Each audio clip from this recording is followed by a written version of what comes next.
Your planet needs you. Sustainability and going green, it's time to do it now. Well, you say, you'd like to, you really would, but you're a business leader and your concerns are the immediate. It's about profits now. And frankly, luxury issues such as going green, that'll just have to wait. Well, Transform Talks brings you good news. GSMA Intelligence, the go-to source for data and analysis in the mobile world, and its head of research, Tim Hatt, recently launched in partnership with Huawei a 3-part series on the technological and business implications of sustainability in the telecoms industries. And the title of their opening paper leaves no room for ambiguity. Green is good for business. So I asked Tim, why? I think we've got to the point now where, in the last 5 to 10 years, green was seen as a CSR and environmental dimension. But the realization from both a cost pressure perspective and the need to grow revenues in what has been a sort of, slow growth environment for several years, sustainability can be a part of that solution. And whether we're looking at costs in terms of reducing energy costs by reducing consumptions and switching to renewables, that has a big impact because energy is still 40% of OPEX for many operators.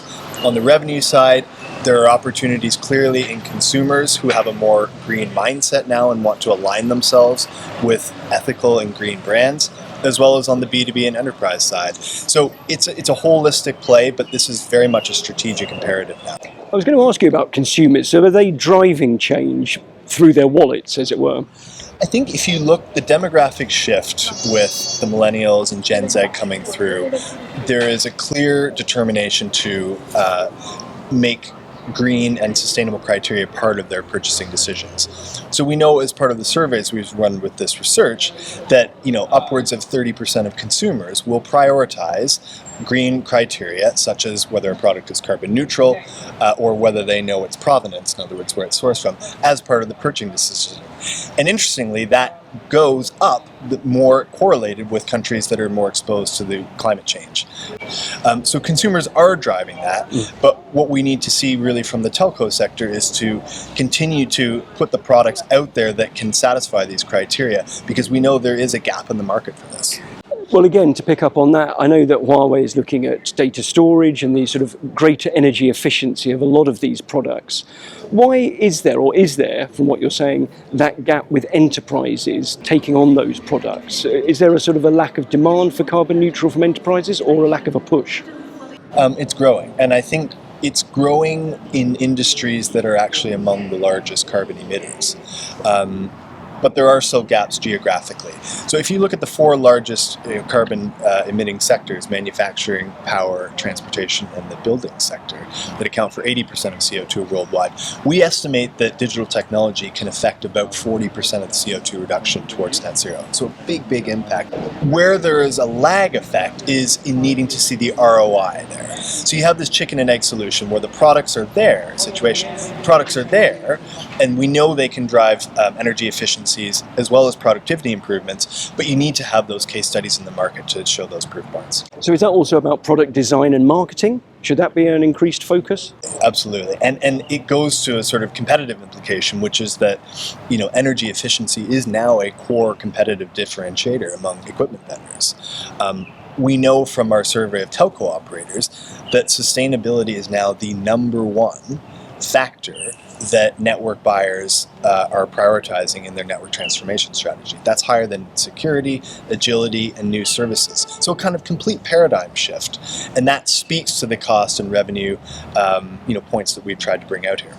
What about supply chains in terms of industry and businesses making sure not just they as a company are increasingly energy efficient, but the whole way down that chain? This goes to the elephant in the room, which is Scope 3 emissions. When we talk about getting to net zero, most people think about what we know as Scope 1 and 2, and that's the power emissions that come directly from your operations or from the electricity you use. Scope 3, though, is about 70% of the pie, and that really is the one that is yet to be tackled and has to be done with the supply chain. And so where we look at telco operators working with either handset makers or equipment makers or logistics and everything in between, that coordination among standards is absolutely crucial. So we're starting to see gains there, but we need to see more in sustainable procurement, more in standards alignment and commitment rates. Are you positive about the future? Are you excited about the potential, or are you sort of anxious? No, I am positive. I am positive. I think fundamentally there's been a mindset shift among corporate leadership to make sustainability a priority. I think now it is about making sure the investments are in place for the technology that can deliver that. And I think there is a geographical point where the global south and east does lag Europe, the US, and some other high-income nations, and that we need to try and bridge that gap to make sure this is a global phenomenon. Well, Tim Hatt, let's do this interview again in a few decades and see how we got on. Thanks very much. Thank you very much.